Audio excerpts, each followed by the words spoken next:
இத்தனை நாள் வாய்மொழிந்த சித்திரமே இப்பொழுது மௌனமேந்தானோ? மின்னலென மின்னிவிட்டு கண்மறைவாய் சென்று விட்ட மாயம் நீதானோ?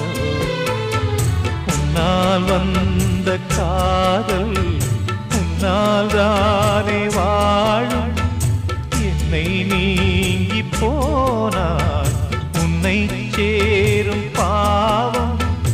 எனக்கொரு அடைக்கலம் வழங்குமோ உன் இதயமே? அன்பேவா அருகிலே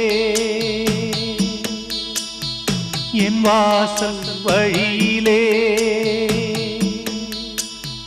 உல்லாச மாளிகை